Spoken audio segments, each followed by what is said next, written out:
Hi guys, welcome in RUNA writing lessons. This is the chapter 4. So we're gonna go through the missing the end letters. If you first time see me in YouTube, just go back and this is a 1-hour lesson.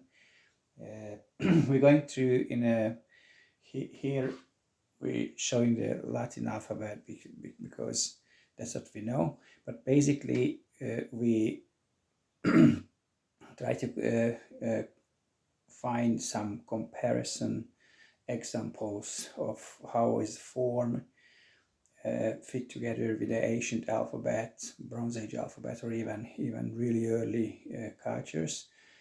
Not just form, but acrophonial connections, religious topics.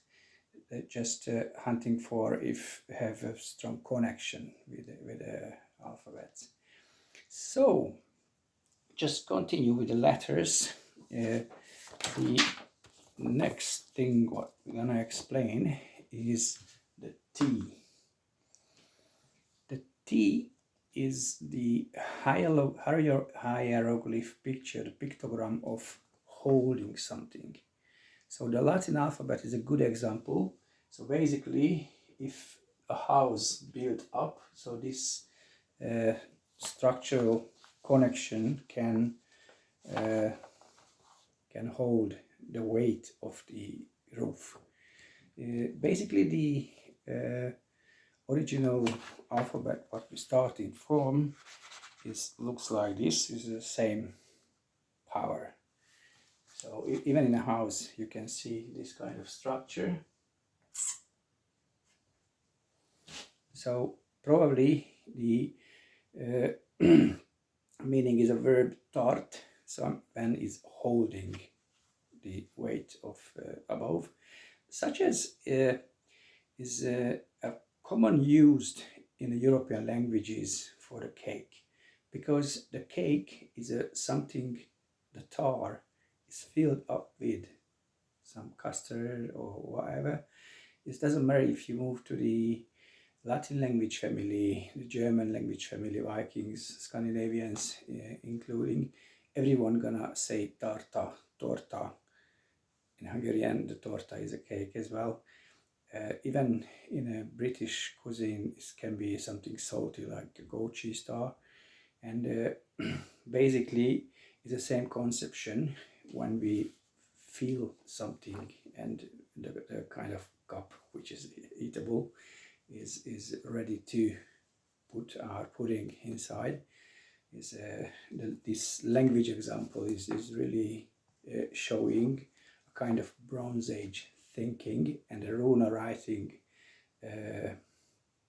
When we notice what kind of pictogram is this, so is bonds together the not just in the European language family more, because the Hungarian is not in that language tree.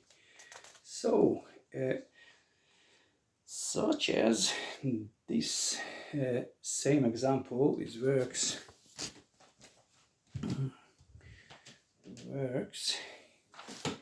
in the Etruscan, so it's gonna be the same.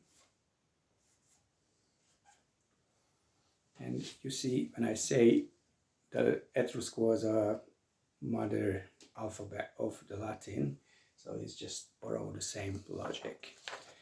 If we're looking for acrophonia connection, so the tart is start and finishing with T, so it's just connection. In a futark, the cattle is doubling this logic.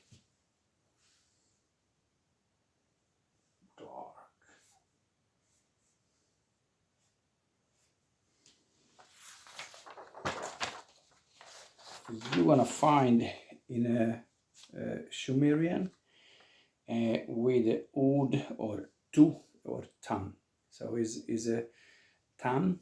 If for another word, Hungarian tamost. So even the Sumerian age, the tam is exists, or the syllabic tu.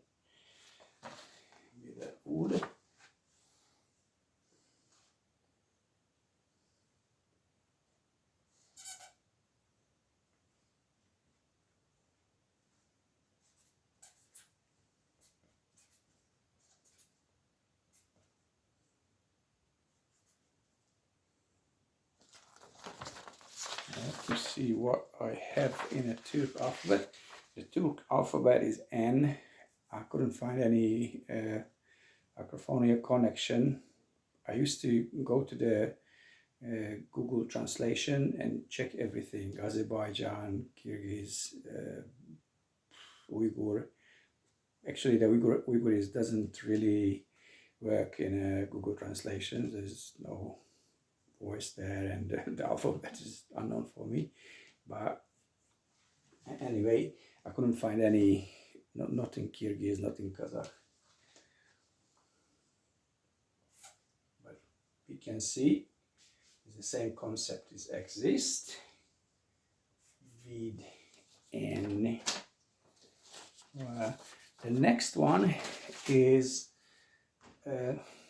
probably very unique, is only in a Hungarian alphabet, because we have a soft T, which is like Atya. And this is also really old topic, because this is the picture of the Orion, or mythologically the Nimrod is connected with this topic. And how the folk art remind with the K sound to this picture is this way, or this way, is showing the, actually it's called Nimrod Tanga. And the other alphabet do not adapt this concept. Probably in the Sumerian is not 100% true, because the full environment is echoes to this story. So his Nimrod is basically is from that age story. So we find many statues and many even written stories. Even the modern Bible is talking about Nimrod, but it's basically belongs to the Scythian K as well. So the next one. The next one is a really good acrophonial connection with the Futak and the Turk alphabets as well. The U is, if it wouldn't be here, would be a Scythian V, like the metal, the wash. The double is probably reminding to war habit. The big cooking pot was used for drum. And probably this is the picture of this one. Or the other logic is when the animal skin is stretched to a structure. So the key word is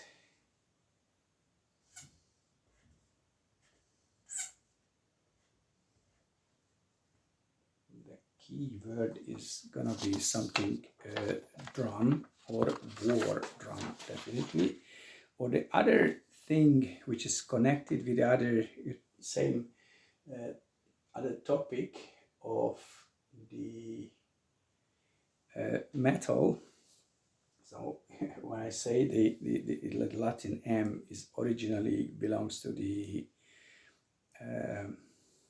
metal producing, because in 1400 degrees, when the steel turned to liquid and possible to work with it, possible to prepare for smith's job, so this kind of structure is gonna coming. But also, if we wanna like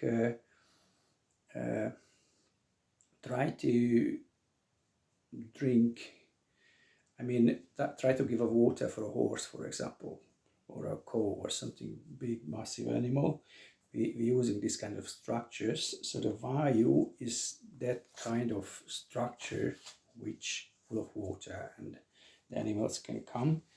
So the same thing in a U or U position, in a Etruscan alphabet is gonna be the, as known in the Latin alphabet, V, or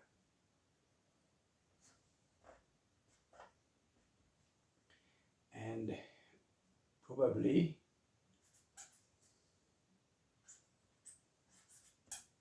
the vayu is the original word, which is make the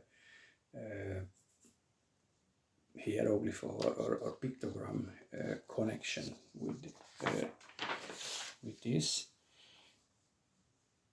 In the, I think this one is the futark. Futark.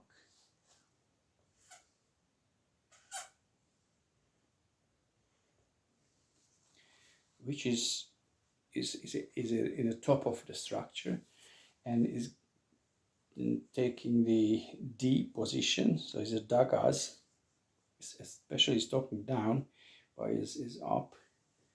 So the dagas, this belongs to this drum position, or the Scythian.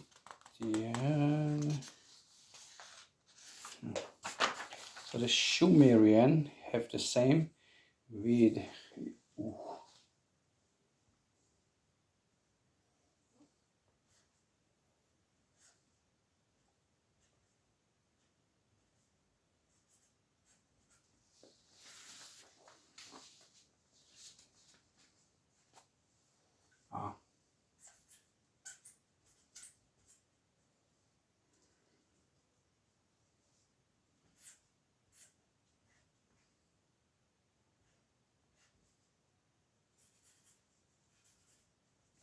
so this is the futark, so it's a classic Latin M, and it's equas, it belongs to horse.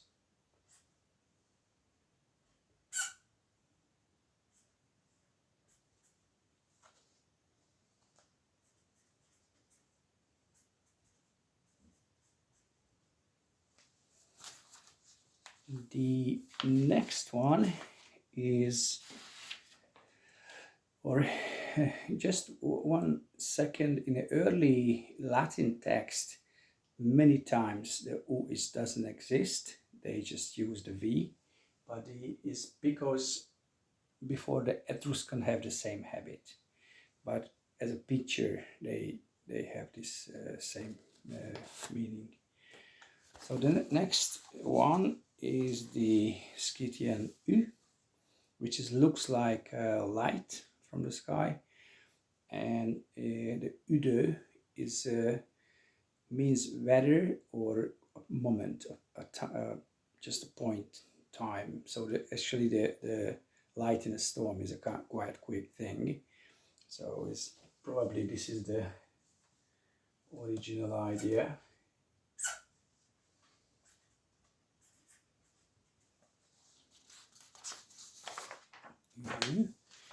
And this, the Sumerian example is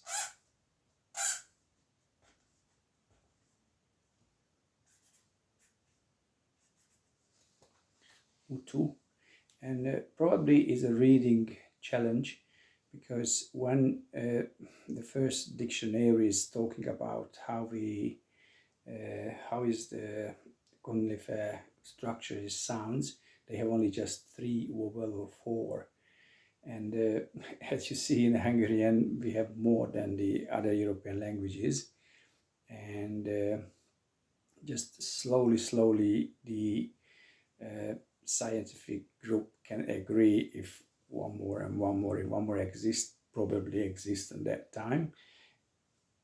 For us it's quite easy because it's a spoken language, and the Transylvanians, they was used this alphabet even in the 20th centuries. So yeah, probably in Sumerian it can be something different what is in the dictionary actually. The Turkish languages also use U, and again something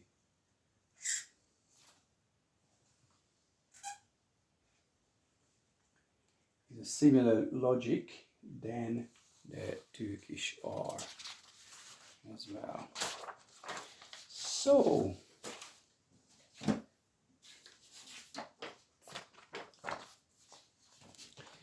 basically, the as I was explaining, the word vayu, which is the structure to drink a group of cow or a group of horse to fill up water, like a long wooden structure or something, and sometimes is end of the word u, but as v is definitely connected with a metal wash v, not the vayu v. Why? How we know that? Because that make the structure famous. So when the Turkish alphabet make the acrophonial connection with the wash and the saying in Turkish metal, or the German language saying in German metal, even the Etruscan is give this experience to the Latin, and the metallicum is also an acrophonial connection.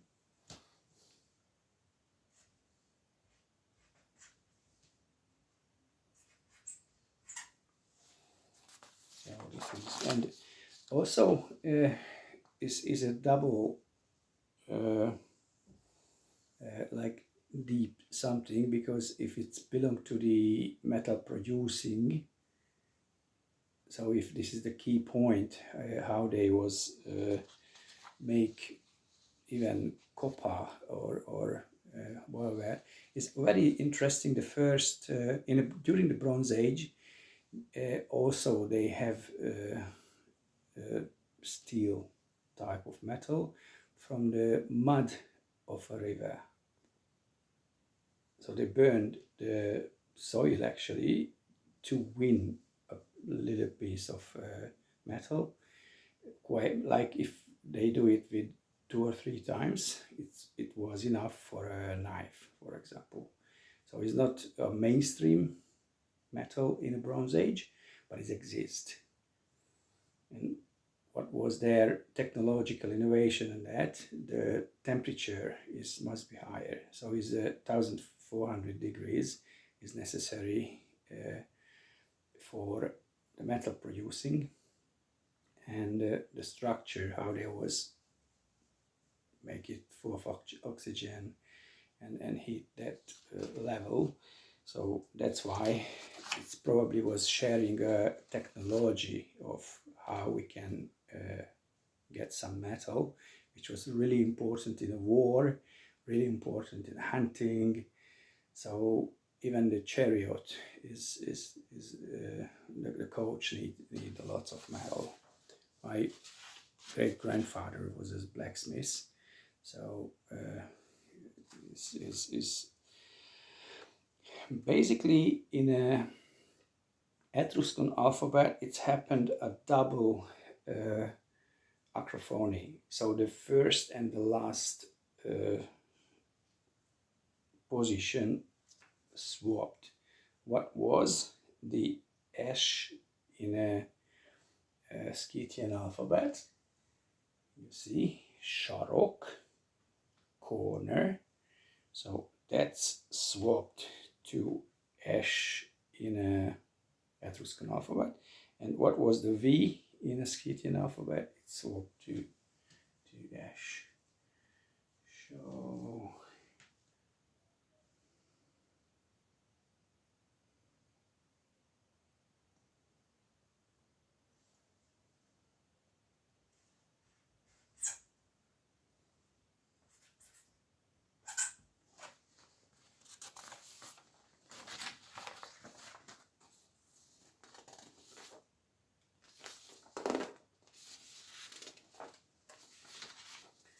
So in a Turk alphabet is Temir or Dingir.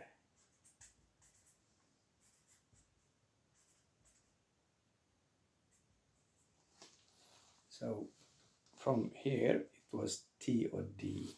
sound. The last letter, Z, belongs to that family. You remember, if it's just only one, is the R, which is emptiness. If it's double, it's a channel. And if it's three, the third one marked here, this is the Z, because of the zip-zar. So the zar means in Hungarian close. It can, what we're using, for example, lock, house, so the door have a locker. But if it belongs to the channel technology as a logic, so that's quite key point of the first cultures. They was close the overflow possibilities. So when the Euphrates, which is on that time called Kushar, or the Nile, on that time called Ar, these rivers, or the Danube in Europe, it was overflow. They had a system to try to catch the water, do not let it back to the river, and that was the Z in that time.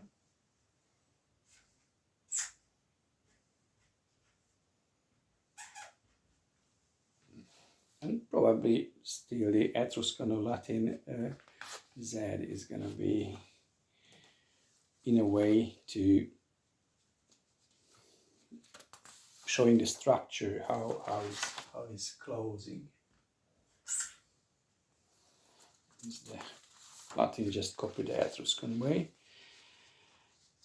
Also, that was the Z in a Turkish alphabet, and I showed you the savastika, bam, bam, in the topic of four river. So our four Sakra river, which is coming from the Eden, our mother Eve was give this river wonder for us as a blessing to producing food, make sure that humanity survive in this planet. So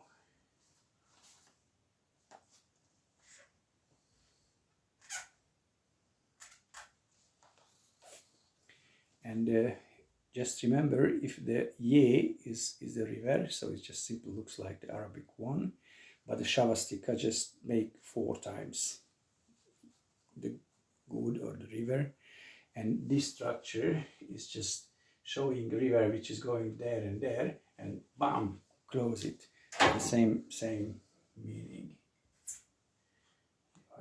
Hopais is the Turk, what I meant.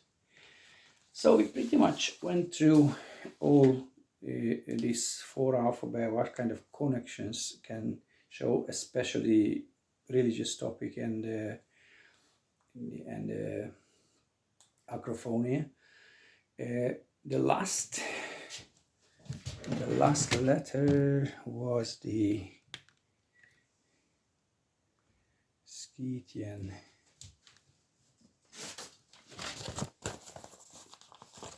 The Scythian J we doesn't have in a UK, that Latin alphabet doesn't use J. The French, when you say Gerard, so the G is used for this sound, so you know the sounds exist, but the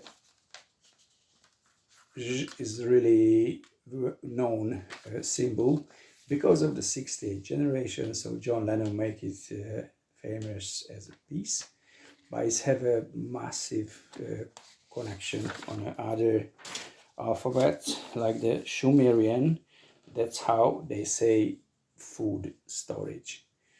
Or if have something bubbles in the top, is the Kreta or Mykene alphabet, and these flowers, the young flowers, before is blow up, the blossom is bimbo. So if syllabic B, because of the same thing.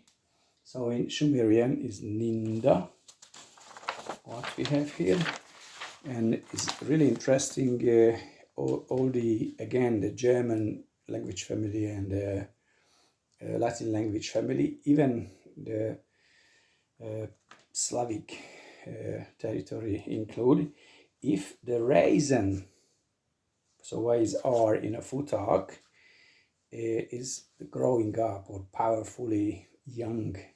The grass, if you step to the continent, you're gonna see in a, like if you check the African language, but also the Flamen language as well, it's gonna be the G, the grass doesn't sound g, is more if you check in Denmark, Swedish, such as the Latin herbal is G, so that's the difference. And if you go further, even the Slavic mainstream population in East Ukraine and Russia call themselves Russian. Russian, so they say we are from the Raisin land, Russian. So is that much. This acrophony is showing the Bronze Age connection with these populations. Is the Etruscan alphabet, sometimes some alphabet saying is yeah. In a Turk alphabet is just a half, actually,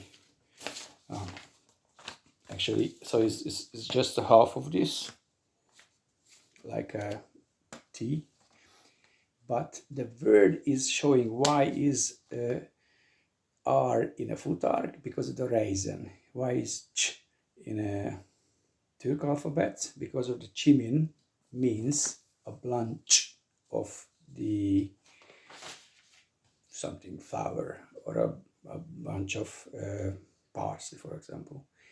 In Hungarian, same thing, csomó, csokor. So the Turkish ch, so showing a massive big map, such as the chaya, teya. So it sounds hard in West, but from China is a quite massive big map. In our language, both conception is acceptable. So if your grandma saying chaya is fine. If more the modern people saying teya, it's both useful. The first one is a bit archaic, so it's just really looks dialect. So this is our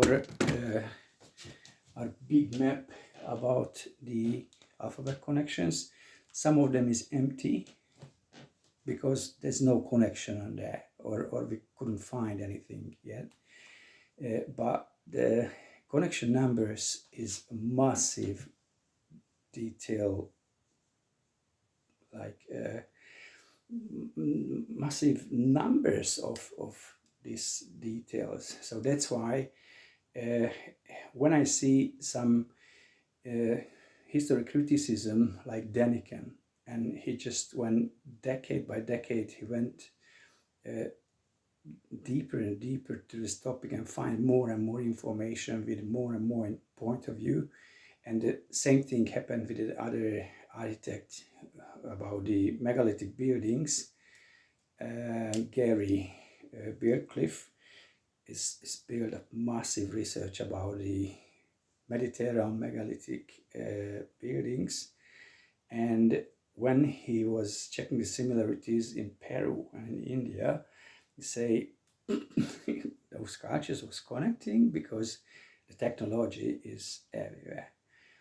So that's why it makes sense to a little bit rewrite the history of writing and try to read if some alphabet have a massive debate about, like, the Etruscan language is dead language or no.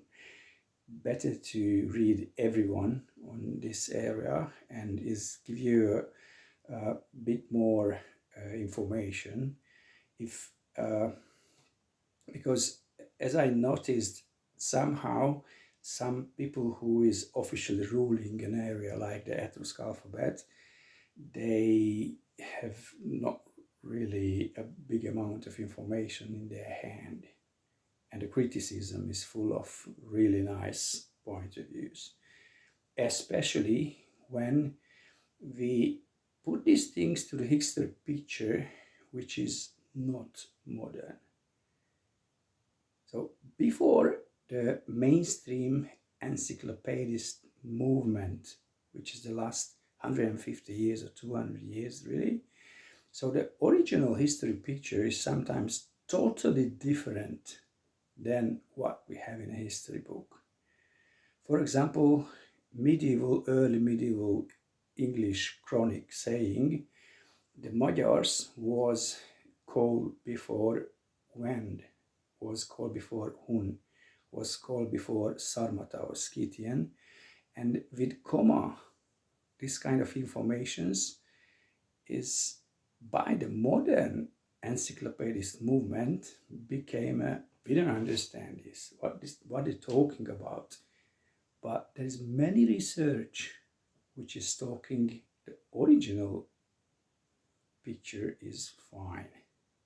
It's possible to find lots of information to understand that point of view.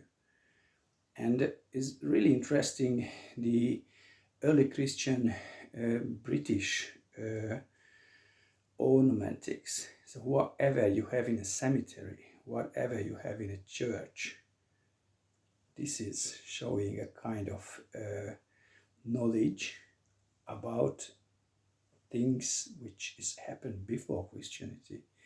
The Turk and the Futur alphabet is not, so it's definitely is used in a last 2000 years, just the beginning of this period when the Christianity arrived to Europe. But the Sumerian, the Egyptian, the Mycenaean alphabet, the Etruscan alphabet is 100% sure is happened before Jesus. But in an early time, they close together. They know each other. They learn from each other. Normally, an alphabet is created by a really small scientist group or even one person. So the Eddas is talking about Thor made the alphabet.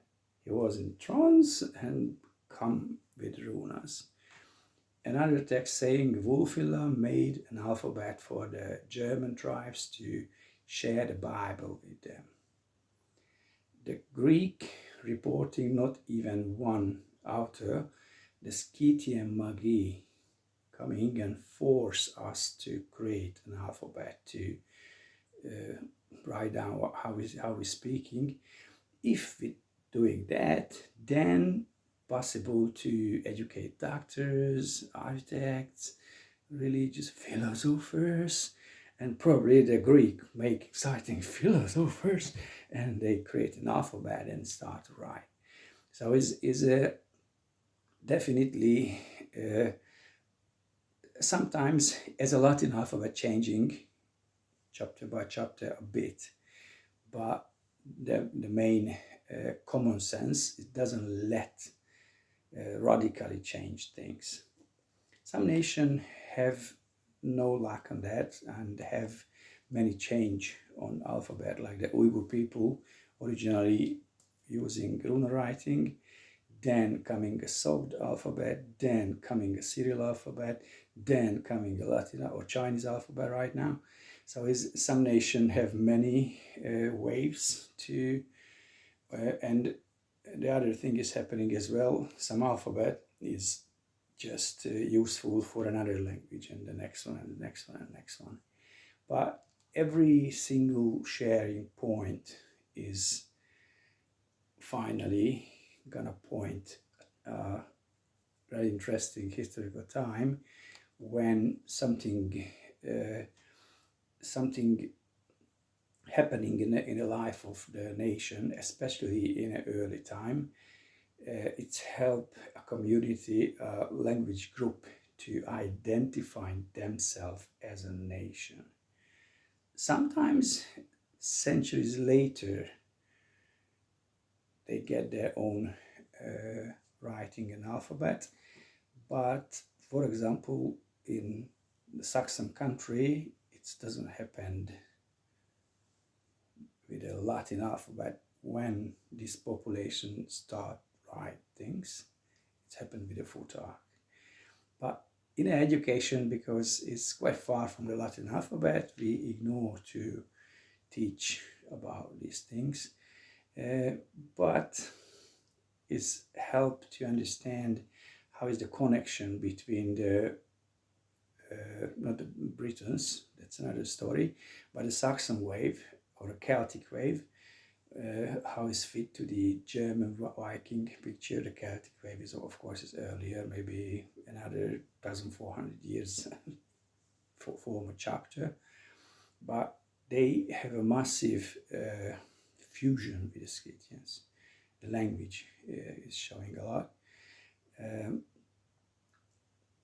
So that's why it would be exciting to invest more time to this kind of connections. So I try to read many authors, especially if they're going deeper and deeper when compared to the official historians.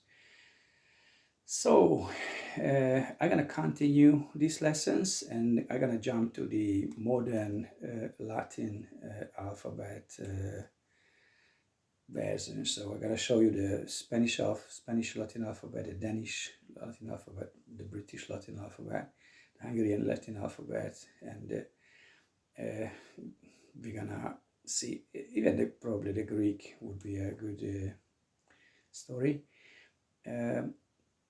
And showing how these alphabets remember the Bronze Age type. So all of them have a former chapter. I'm a chef. I used to say the history is like an onion, have layers.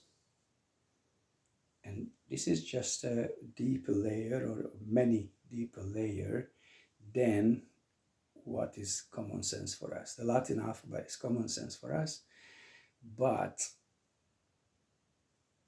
we don't really have answer how and why we're using 3 different K or 3 different H, so or 4 or 5 or 3, 4, 5 kind of K. So these stories explaining what's the story about this. So see you next time. Probably I'm gonna start with the Spanish Latin adaptation. See you, bye bye.